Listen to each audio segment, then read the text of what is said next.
അസ്സലാമലൈക്കും, welcome back to my channel. ഇന്നത്തേത് carrot ഹൽവേൻ്റെ ഒരു വീഡിയോ ആണ്. അപ്പം എന്തായാലും എല്ലാവരും മുഴുവനായിട്ട് കണ്ടോക്കുക. ഇഷ്ടപ്പെട്ടാൽ ലൈക്ക് ചെയ്യുക, സബ്സ്ക്രൈബ് ചെയ്യുക, കമൻറ്റ് ചെയ്യുക, ഷെയർ ചെയ്യുക. അപ്പോൾ ക്യാരറ്റ് ഹൽവ ഉണ്ടാക്കാനായിട്ട് ഞാനിതാ ക്യാരറ്റ് എടുത്ത് വെച്ചിട്ടുണ്ട്. ഇത് എത്ര ഗ്രാം ഉണ്ടെന്ന് അറിയില്ല. അപ്പോൾ ഇതാ ഇത്ര ക്യാരറ്റ് ഞാൻ എടുത്തിട്ടുണ്ട്. ചെറുതും വലുതും എല്ലാം ഉണ്ട്. അപ്പം ഇനി ഇത് ക്ലീൻ ചെയ്തെടുക്കാം.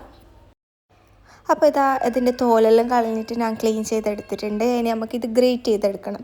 ഗ്രേറ്റ് ചെയ്തെടുക്കാൻ വേണ്ടിയിട്ട് ഞാനിതാ ഇതുപോലെ മിക്സിയിലിട്ടിട്ടാണ് ഗ്രേറ്റ് ചെയ്തെടുത്തത്. അല്ലാതെയും നമുക്ക് സാധാ ഗ്രേറ്റ് ചെയ്യുന്ന ഗ്രേറ്ററില്ലേ, അതിനെ കൊണ്ട് നമുക്ക് ചെയ്തെടുക്കാം. അപ്പോൾ ഇതാ ഗ്രേറ്റ് ചെയ്ത ക്യാരറ്റ് മുഴുവനായിട്ട് ഞാനിതാ ഒരു പ്ലേറ്റിലേക്ക് ഇട്ടുകൊടുത്തിട്ടുണ്ട്. ശരിക്കും ഇത് മെഷർമെൻ്റൊന്നും ആവശ്യമില്ല, നമുക്കിഷ്ടം പോലെ ചെയ്യാം. അപ്പോൾ ഇതാ ഞാൻ ഒരു പാൻ അടുപ്പത്ത് വെച്ചിട്ടുണ്ട്. അതിലേക്ക് 2-3 ടേബിൾ സ്പൂൺ നെയ്യ് ഒഴിച്ചെടുക്കാം. അപ്പോൾ ഇതാ നെയ്യ് നല്ലവണ്ണം ചൂടായതിന് ശേഷം നമുക്ക് ഇതിലേക്ക് മുന്തിരി ഇട്ട് കൊടുക്കാം. നമുക്ക് ഏത് നട്ട്സ് വേണമെങ്കിലും ഇട്ട് കൊടുക്കാം. കാഷ്യോ, ബദാമോ, എന്ത് വേണമെങ്കിലും, പിസ്തയോ എന്ത് വേണമെങ്കിലും ചേർത്ത് കൊടുക്കാം. ഞാനിപ്പോൾ ഇതാ മുന്തിരി മാത്രമാണ് ഇട്ട് കൊടുക്കുന്നത്. അപ്പോൾ ഇതാ ഇത് നല്ലവണ്ണം ചൂടായി വന്നതിന് ശേഷം നമുക്കിതിലേക്ക് ക്യാരറ്റും കൂടി ആഡ് ചെയ്തെടുക്കാം. അപ്പോൾ ഞാനിതാ ക്യാരറ്റ് മുഴുവനായിട്ട് ഇതിലേക്ക് ആഡ് ചെയ്തെടുത്തിട്ടുണ്ട്. ഇനി നല്ലവണ്ണം നമുക്ക് മിക്സ് ചെയ്തെടുക്കണം. അപ്പോൾ ഞാനിതാ നല്ലവണ്ണം മിക്സ് ചെയ്ത് കൊടുക്കുന്നുണ്ട്. അപ്പോൾ ഞാനിതാ ഒന്ന് അടച്ച് വെച്ച് ഒന്ന് കുക്ക് ചെയ്തെടുക്കുന്നുണ്ട്. ജസ്റ്റ് 2-3 സെക്കൻഡ്സ് മാത്രം. അത് ക്യാരറ്റിൽ ആ പച്ച ചൊവ്വയൊക്കെ ഒന്ന് മാറാൻ വേണ്ടിയിട്ടാണ്. അതിലുള്ള വെള്ളമെല്ലാം ഒന്ന് ഡ്രൈ ആയിട്ട് തന്നെ. അപ്പോൾ ചില ആളാക്കുന്നത് ഞാൻ കണ്ടിട്ടുണ്ട്, ആദ്യം തന്നെ പാലൊഴിച്ചിട്ടല്ലോ. അപ്പം എന്താ പറയുക, ക്യാരറ്റിൻ്റെ ആ പച്ച ചൊവ്വ അങ്ങനെ തന്നെ ഉണ്ടാവും. ആദ്യം ഇതുപോലെ ചെയ്താൽ നല്ല ടേസ്റ്റ് ആയിട്ട് കിട്ടും. അപ്പോൾ നമുക്കിത് നല്ലവണ്ണം ഒന്ന് മിക്സ് ചെയ്ത് കൊടുക്കാം. എന്നിട്ട് നമുക്കൊന്നും കൂടി അടച്ചു വെച്ച് ഒന്നും കൂടി ആ ക്യാരറ്റ് നെയ്യിൽ ഒന്ന് വഴണ്ട് വരണം. അപ്പോൾ നല്ല ടേസ്റ്റ് ഉണ്ടാവും. എന്നിട്ട് ഞാനിതാ ഇതിലേക്ക് 1/2 കപ്പ് പഞ്ചസാര ആഡ് ചെയ്ത് കൊടുക്കുന്നുണ്ട്. പഞ്ചസാരയെല്ലാം നമ്മളെ ഇഷ്ടത്തിനനുസരിച്ച് ആഡ് ചെയ്ത് കൊടുത്താൽ മതി.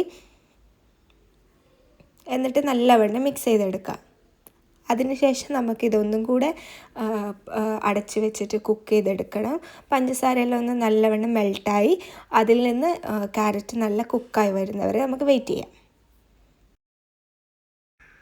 അപ്പോൾ ഞാനിത് അടച്ച് വെച്ചിട്ട് കുക്ക് ചെയ്തെടുക്കുന്നുണ്ട്. അതിൻ്റെ ഇടയിൽ ഇടയ്ക്കിടയ്ക്കൊന്ന് നമ്മളൊന്ന് മിക്സ് ചെയ്തെടുക്കണം.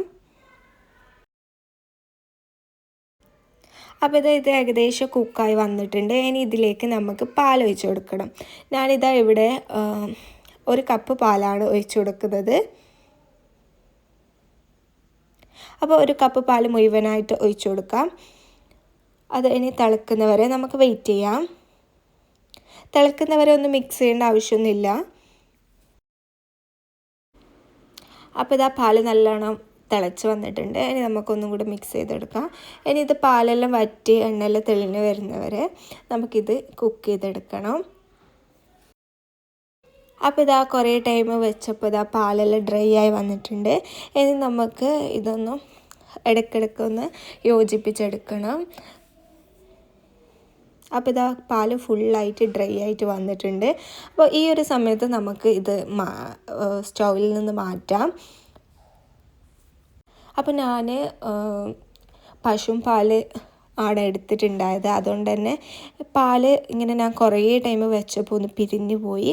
അപ്പോൾ പാൽ ഉപയോഗിക്കാതെ സാധാ പാക്കറ്റ് പാൽ തന്നെ ഉപയോഗിക്കാം.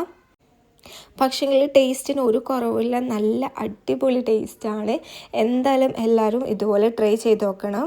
ഇതിൽ വേണമെങ്കിൽ നമുക്ക് മേലയിൽ ടോപ്പിങ്ങിൽ പിസ്തയും ബദാമും കാഷ്യൂ ഒക്കെ ഇട്ട് കൊടുക്കാം. അപ്പോൾ ഇതാ ഹാദി ടേസ്റ്റ് ചെയ്തിട്ട് എന്നോട് പറയുന്നത്,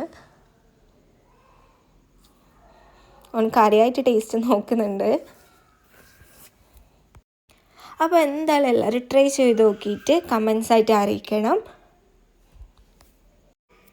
പിന്നെ സബ്സ്ക്രൈബ് ചെയ്യാത്തവർ എന്തായാലും സബ്സ്ക്രൈബ് ചെയ്ത് സപ്പോർട്ട് ചെയ്യുക, ലൈക്ക് ചെയ്യുക, കമൻറ്റ് ചെയ്യുക, ഷെയർ ചെയ്യുക. താങ്ക്